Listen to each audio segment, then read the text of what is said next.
Assalamualaikum warahmatullahi wabarakatuh. Perkenalkan, nama saya Dimas Ardiansyah dengan NPI 14623000053. Di sini saya akan menjelaskan tentang analisis demografi DKI Jakarta.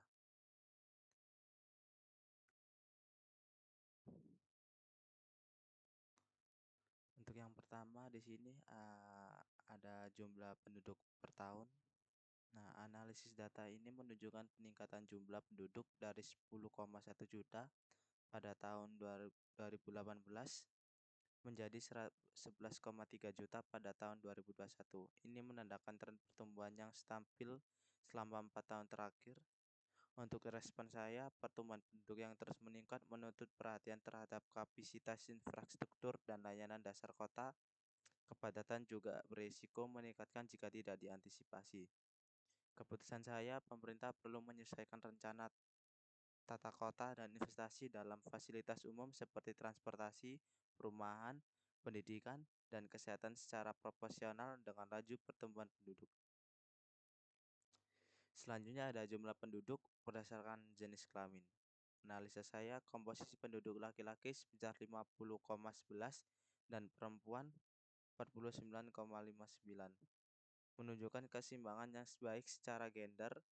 Respon saya, keseimbangan ini menunjukkan tidak adanya kesenjangan gender secara demografis sehingga kebijakan dapat difokuskan pada inklusivitas. Keputusan saya, layanan publik seperti pendidikan, kesehatan, dan program sosial dapat dirancang tanpa diskriminasi gender dengan prinsip keadilan akses yang merata.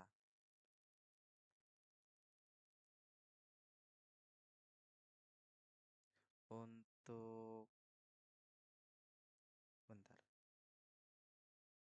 Untuk selanjutnya komposisi usia per tahun. Nah, kelompok usia 20 sampai 3 analisis saya, kelompok usia 20 sampai 39 tahun mendominasi populasi DKI Jakarta selama 2018 sampai 2021 yang menunjukkan adanya bonus demografi. Respon saya ini, bonus demografi ini bisa menjadi pendorong kemajuan ekonomi bila diberdayakan melalui program pelatihan dan peningkatan kualitas sumber daya manusia. Keputusan saya penting untuk merancang program pendidikan vokasi, peningkatan kompetensi digital, dan penciptaan lapangan kerja agar potensi ini tidak menjadi beban sosial. Selanjutnya, ada tren penduduk berdasarkan tahun dan usia. Tren penduduk berdasarkan tahun dan usia, analisis saya jumlah penduduk usia produktif terus meningkat setiap tahun, sedangkan usia anak dan lansia relatif stabil. Respon saya, tren ini memperlihatkan peluang ekonomi namun juga tantangan dalam menyiapkan fasilitas kerja dan perlindungan sosial untuk kelompok usia yang rentan. Keputusan saya, kebijakan perlu mencakup pemberdayaan generasi muda dan pemberian jaminan sosial untuk anak-anak dan lansia secara seimbang. Untuk selanjutnya, perbandingan laki-laki vs perempuan per tahun. Selama 4 tahun, jumlah laki-laki dan perempuan tidak menunjukkan perbedaan yang signifikan, tetap seimbang dari tahun ke tahun. Respon saya, stabilitas komposisi gender mencerminkan situasi sosial yang cukup stabil dan mendukung perencanaan populasi jangka panjang. Keputusan saya, program-program publik dapat difokuskan pada kualitas layanan dan partisipasi yang inklusif tanpa fokus spesifik pada ketimpangan gender. Selanjutnya, tren usia produktif.